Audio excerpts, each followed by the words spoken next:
किसान साथियों राम राम। स्वागत है आपका आपके अपने YouTube चैनल हलदर खेती पर। किसान भाइयों, मैं गोविंद कुमार नागर फिर से आपके साथ हाजिर हुआ हूँ एक नई जानकारी लेकर। आज के इस वीडियो में हम जानेंगे कि जो आप घर बैठे गोबर से जो केंचुआ खाद है या फिर वर्मी कंपोस्ट है वो कैसे बना सकते हैं और उसमें आपको क्या क्या सावधानी रखनी है और क्या स्टेप्स फॉलो करने हैं ताकि आप भी अपने घर पर आसानी से जो वर्मी कंपोस्ट है या फिर जो केंचुआ खाद है वो बना पाएँ। तो किसान भाइयों, इस वीडियो को आप अंत तक जरूर सुनें ताकि आपको पूरी जानकारी मिल सके और आप भी अपने घर पर अच्छे से वर्मी कंपोस्ट कंप्लीट कर सकें। और दूसरा मैं ये कहना चाहूँगा किसान भाइयों, अगर आप हमारे चैनल पर पहली बार आए हैं कृपया तो चैनल को सब्सक्राइब करें, साथ ही बेल आइकन पर क्लिक करें ताकि जो हमारे वीडियोज़ हैं उनकी नोटिफिकेशन आप तक पहुँच सके और आप हमारी जानकारी से अपडेट रह सकें। तो किसान भाइयों, शुरू करते हैं कि वर्मी कंपोस्ट बनाने के लिए सबसे पहले क्या क्या सावधानियाँ रखनी है और इसकी क्या प्रोसेस रहेगी। तो किसान भाइयों, सबसे पहले आपको ये ध्यान रखना है कि आप जब भी गोबर का चयन करें तो अच्छे गोबर का चयन करें। लगभग 20 से 30 दिन पुराने गोबर से ज़्यादा पुराना गोबर नहीं लेवें। गोबर में पर्याप्त मात्रा में नमी हो, उसको आप अच्छे से 4-5 दिन तक पानी डालकर उसको ठंडा कर लेवें ताकि उसके अंदर की जो गर्मी है वो बाहर निकल सके। उससे अपने केंचुए को नुकसान नहीं होगा और उसमें केंचुए अच्छे से उसमें अपना जो काम है वो कर पाएंगे। तो आपको जो गोबर का चयन करना है वो 20 से 30 दिन पुराना गोबर ले सकते हैं और उसको आपको 4 से 5 दिन तक उसको पानी डालकर उसको ठंडा करना है ताकि उसकी गर्मी निकल जाए। उसके बाद अगला काम आता है वर्मी बेड का निर्माण। तो किसान भाइयों, आप वर्मी बेड इसमें जो आप जैसे आप इस वीडियो में देख पा रहे हैं, ये जो होद है इस टाइप की आप उसमें सीमेंटेड पक्की वर्मी बेड बना सकते हैं। या फिर मैंने एक वीडियो बनाया था HDPV, जो किसान साथी आजकल उसमें काम में ले रहे हैं कम खर्च में, तो HDPV वर्मी बेड भी आप उसमें काम ले सकते हैं। या फिर जो एक डॉक्टर ऑर्गेनिक जो अपने श्रवण यादव जी हैं, उन्होंने एक नया इनोवेशन किया है जो आप फर्श पर भी पॉलीथीन की शीट बिछाकर उस पर भी अपनी वर्मी बेड बना सकते हैं। तो जो उसके वीडियो में आपको अलग से बनाऊंगा।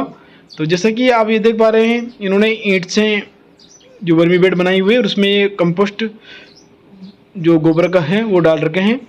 तो किसान भाइयों, आपको जो वर्मी बेड बनानी है वो 1 से 2 फीट ऊंची होनी चाहिए, 4 फीट चौड़ी होनी चाहिए और लगभग 12 फीट उसकी लंबाई होनी चाहिए।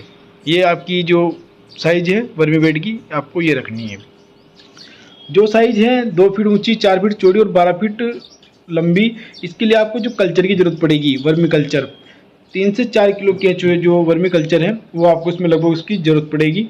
तो आप 3 से 4 केजी केंचुए इसमें एक बेड में डालें। अब इसमें आपको ऊपर या तो जो शेड नेट है उसकी अच्छे से छाया करनी है, जो ग्रीन नेट आती है उससे छाया कर सकते हैं।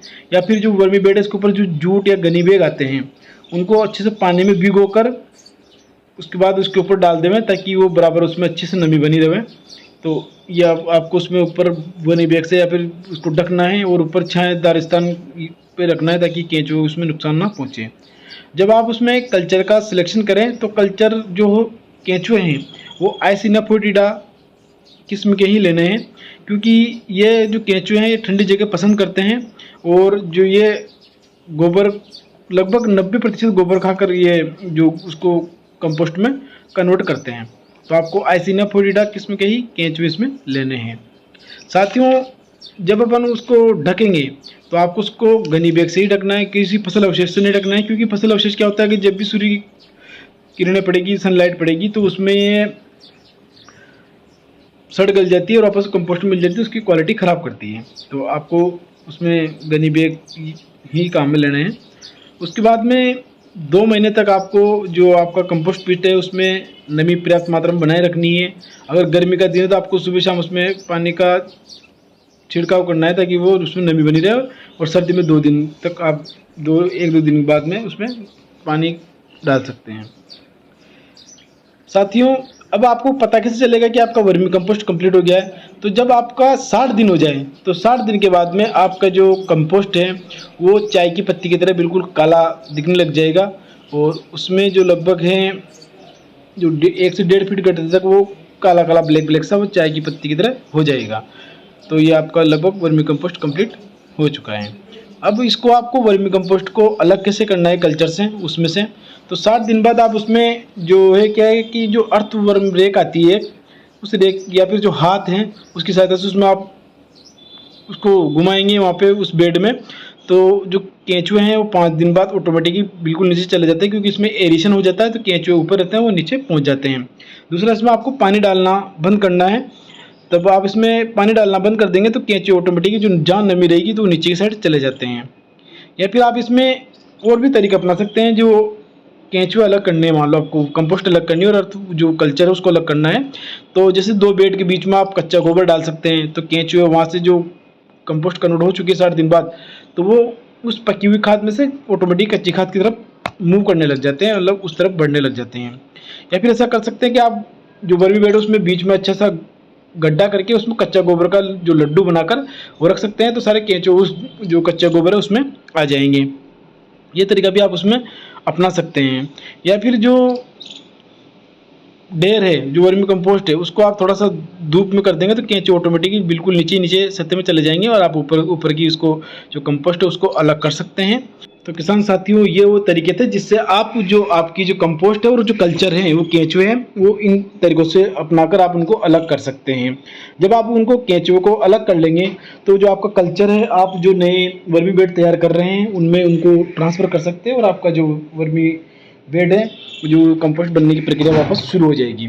और जो कंपोस्ट बचा है उसको आप जो छलनी की सहायता से उसको छान कर अच्छे से उसको पैक कर लें कट्टे में, और जब भी आपको खेत में ज़रूरत हो तो आप उनको अपने इस्तेमाल में ले सकते हैं। तो किसान भाइयों, आपको ये वीडियो कैसा लगा? आपको अगर हमारी जानकारी अच्छी लगी हो तो कृपया इस वीडियो को जो अन्य किसान भाई है उन तक ज़रूर पहुंचाएं। और साथियों, मैं आपसे ये निवेदन करना चाहूँगा कि कम से भी कम अपने जो घर पर वर्मी कंपोस्ट तैयार करें और अपने जो लगभग खाने के घर योग्य जितनी भी आप उत्पादन करते हैं उसको तो कम से कम पूर्णतः जैविक तरीके से करें और वर्मी कंपोस्ट का उपयोग करें, ताकि अपना देश में जैविक खेती को बढ़ावा मिल सके। ताकि और इस वीडियो को अन्य किसान भाइयों तक पहुंचाएं और उनको जैविक खेती के लिए प्रेरित जरूर करें। जय हिंद।